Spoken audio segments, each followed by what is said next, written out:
We are pleased to welcome Nancy Moran, Senior Pediatric Clinician, Behavioral Health and Cognitive Therapy at Summit Medical Group. Good to see you. Thank you for having me. So many young people dealing with, or their parents are concerned about anxiety. Talk about depression in a second. Define anxiety. Anxiety, we define anxiety as an overestimation of the danger and an underestimation of one's ability to cope with it. So it's worry. It's thinking that the world is a dangerous place, the world is unpredictable, and I might not be able to handle it. Depression is? Depression is more of a mood disorder. Depression is sadness, could be loss of interest, could go along with fatigue, loss of appetite, changes in sleep pattern. They can go together, but... Sorry for interrupting, Nancy. Why do so many people, at least the ones who I talk to, when talking about younger people and adolescents, depression and anxiety, they throw them together. They're not necessarily together, but they can be. They can coexist. Correct. These are often co-occurring disorders. I think that a person who worries for a long period of time, feels anxious in their life all the time, can become really down and sad about that. Why does it seem, and I could be wrong, why does it seem that there are more and more young people either being diagnosed with anxiety, or we perceive that there are more? Which one is it, by the way? We definitely are seeing an increase in anxiety disorders, not as much as the increase in depression. And we can make some guesses as to why that might be. Certainly social media is a factor. We are hearing... How so? I think that kids don't get a chance to unplug. They're constantly tuned into what's happening with their peers. They're constantly feeling that they have to compare themselves to others. And there's a lot of pressure associated with that. How many likes? Who's checking me out? What do I need to do? There's a young woman we know who, frankly, was posting some pictures on a social media site, I'm not going to say, who was trying to make sure that the pictures that she was posting, she was confident would get a lot of likes. Right. Which may not have been consistent with what she should be presenting to the world. Correct. Or her parents wanted her to present to the world. Does that make any sense? Absolutely.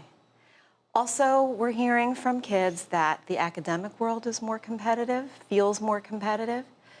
But I think the most important factor to talk about, because it's the one that we can control, is that it seems as though we live in a more dangerous world. We almost have become a fearful society. I don't know if it's because we have a constant newsreel. Every terrible thing that happens is pinged on our phone.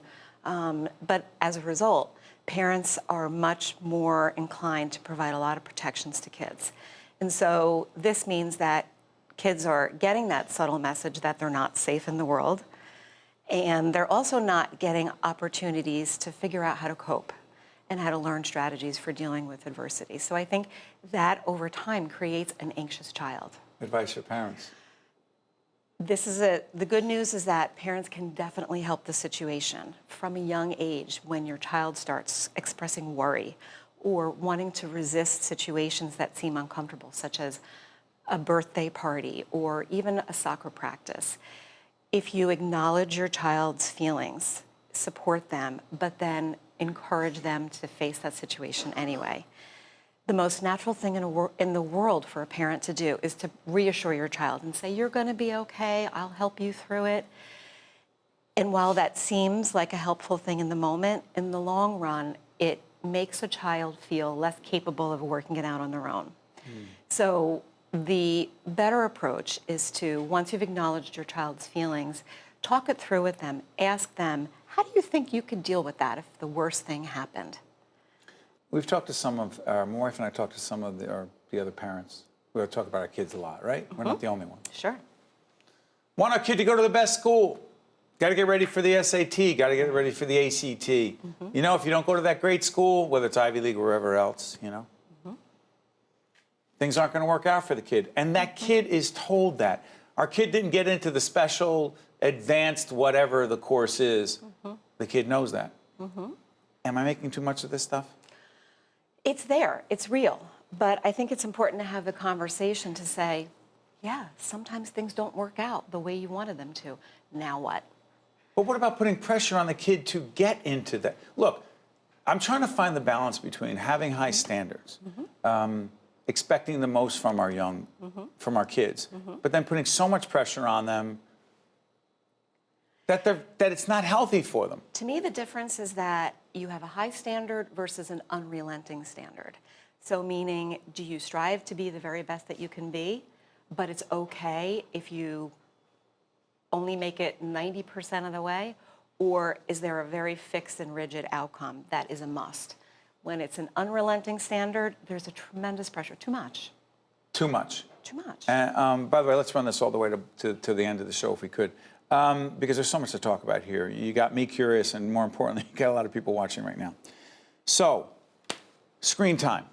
Go back to how you talked about screen time. Now I'm sitting there going, you want to limit screen time. We have an 8-year-old, 2 teenagers, et cetera, et cetera. Absolutely. Do you recommend that parents set screen times, enforcing it's another story, set screen times based on age-appropriate screen time? 100%. The American Pediatric Association is recommending 2 hours a day. Kids are seeing way more than that.